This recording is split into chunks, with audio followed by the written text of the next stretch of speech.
Pessoal, vamos fazer um exemplo bem rápido aqui de manipulação de strings, tá? Bom, a gente viu que strings são arranjos de caracteres, né? Arranjos do tipo caractere. Então, a ideia nesse exercício aqui é gerar um arranjo de caracteres. O usuário vai digitar esse arranjo de caracteres e a gente vai substituir as ocorrências de A por arroba. Então, basicamente é processar o texto que for digitado pelo usuário, trocando ali alguns caracteres, tá? Bom, primeira coisa é a declaração do arranjo, né? Então, a gente viu declaração de arranjos, né? O arranjo de caracteres, a única particularidade dele, na declaração especificamente, é que eu declaro ele como char, certo? Então, por exemplo, vou declarar um arranjo de caracteres aqui de 500 posições, tá?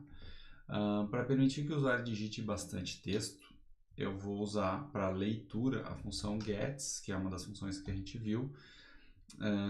O uso dessa função é bastante simples, então gets eu só preciso chamar a função pelo nome e passar o arranjo que vai receber o valor.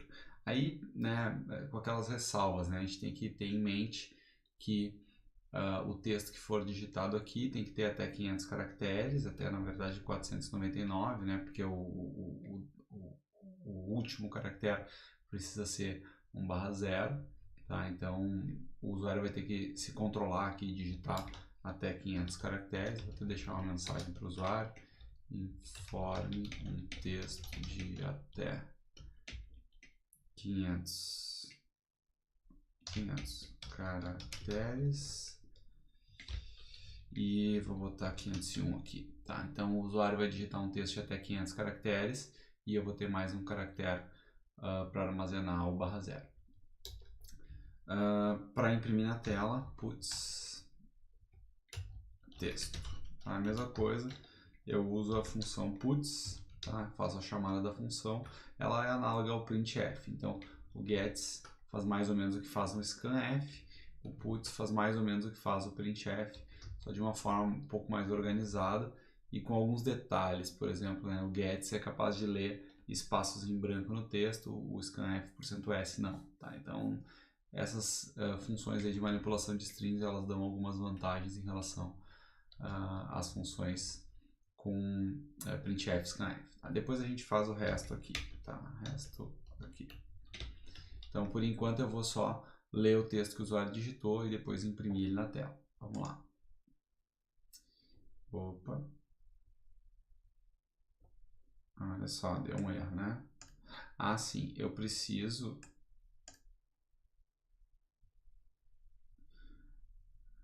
Aqui faltou um ponto e vírgula, que não tem nada a ver com o que eu estava pensando, mas eu preciso incluir aqui string.h de qualquer jeito. Então, para poder usar essas funções aqui, a gente precisa dessa biblioteca, tá? Então, eu incluí ela aqui agora e vou tentar compilar de novo. Compilou, não deu nenhum problema. Vamos lá, informe um texto de até 500 caracteres, um texto de até 500 caracteres está aqui, tá? Escrevi aqui um texto qualquer, tá? E o texto foi informado da mesma forma como foi impresso de volta na tela para o usuário, da mesma forma como o usuário informou o texto para o computador, certo? Agora vem a parte legal. Eu preciso processar esse texto e substituir os caracteres A por arroba. Como eu falei, um texto, né, um vetor de texto, um vetor de string, ele tem as mesmas características, as mesmas propriedades dos vetores de outros tipos. Então, uma coisa que eu posso fazer, por exemplo, é percorrer esse vetor. Então, por exemplo, eu vou fazer for i, vou fazer uma coisa que depois eu vou consertar, tá? Enquanto i menor do que 500, i mais mais. O que isso aqui vai fazer? Ele vai variar o i entre 0 e 499, então todas as posições válidas do vetor. A posição 501 eu nem preciso testar, porque certamente lá teria 1/0. Então, eu preciso percorrer todas as posições do vetor e processar esse vetor, né? Então, como é que eu vou processar? Eu vou verificar se na posição do texto i eu tenho um caractere do tipo A. Então, se numa determinada posição do texto eu tenho um caractere A, eu troco esse caractere, né? Texto na posição i recebe um arroba. Então, o que eu estou fazendo aqui, né? Eu estou percorrendo todo o vetor de texto, estou encontrando numa determinada posição i, se nessa posição tiver um caractere A, então a constante aqui, caractere A, eu estou comparando com um caractere, certo? Então o texto na posição i tem um caractere e a constante, caractere A, que é o caractere entre aspas simples aqui, pode ser comparado diretamente, tá? Não precisa de função específica para comparar o caractere a caractere, tá? Então, se fosse comparar o texto inteiro, precisaria de funções, por exemplo, strcompare, lá, strcmp, mas não é o caso aqui. Assim como eu faço a comparação, eu posso fazer também uma atribuição. Então, eu posso fazer texto na posição i recebe arroba, por exemplo, né? Então, como aqui texto na posição i é um caractere, eu consigo fazer uma atribuição direta de um caractere nessa posição aqui e substituir o valor que tem lá. Então, se o valor que tem nessa posição i for A, eu substituo o valor na mesma posição i por arroba. E é isso que eu tinha que fazer, né? Isso aqui já vai funcionar, mas tem uma particularidade e eu vou mostrar isso aqui dentro. Então, ao invés de imprimir com puts, como eu estava fazendo ali, eu vou imprimir aqui dentro com printf %c e vou imprimir esse texto aqui, caractere a caractere. Só para a gente ver o que vai acontecer, tá? Vamos rodar isso aqui.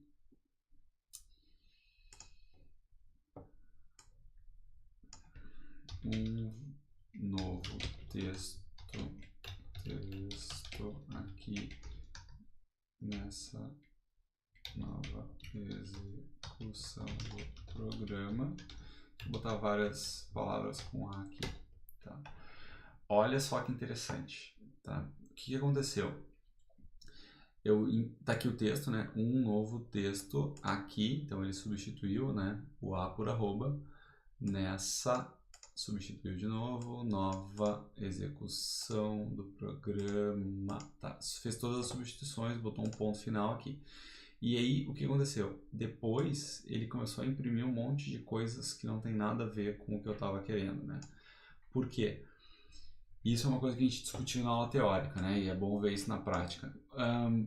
Eu estou percorrendo o vetor de caracteres da posição 0 até a posição 500, aqui 499. E o que está acontecendo?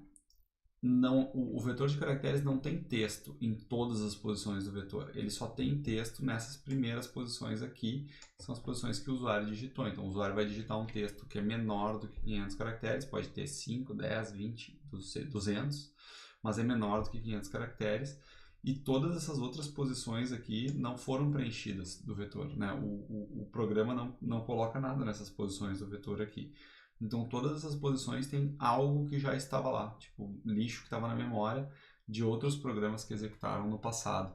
Então, isso aqui não pode ser impresso nunca. Eu não posso nunca, idealmente, eu não posso nem acessar essas posições. Não devo acessar elas porque elas podem influenciar aqui na execução do meu programa de alguma forma, dependendo do que eu estou fazendo com elas, né? No caso aqui, eu estou comparando o texto com A e poderia ser que em algum lugar aqui nessas posições tivesse um A, até pode ser que tenha acontecido, ó, por exemplo, aqui tem uns casos em que tem uns arrobas, devia ter um A ali, por acaso, e eu estou fazendo coisas com isso, né? Estou fazendo operações aqui dentro do meu programa com essas informações que não tem nada a ver, né?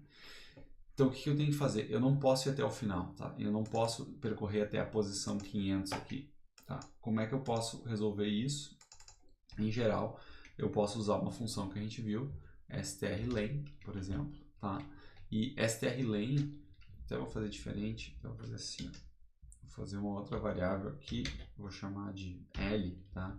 E vou fazer assim, L recebe strlen texto.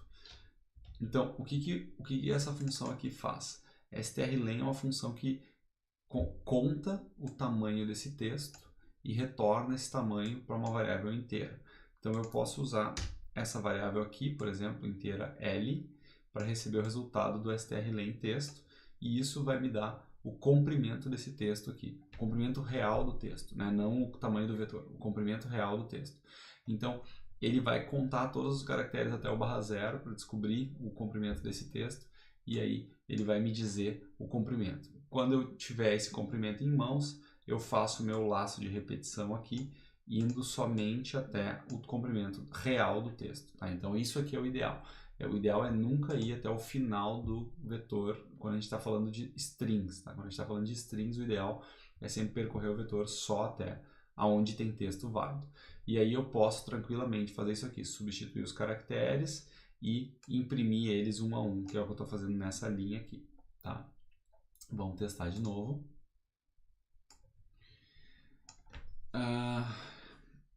Mais último texto agora, prometo não escrever mais nada. Tá lá, certo? Escrevi um texto, tá?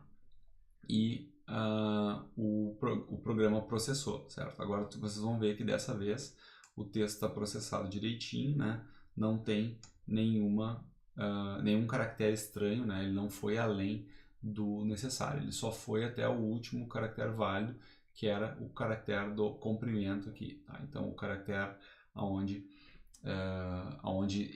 estava o /0. Tá?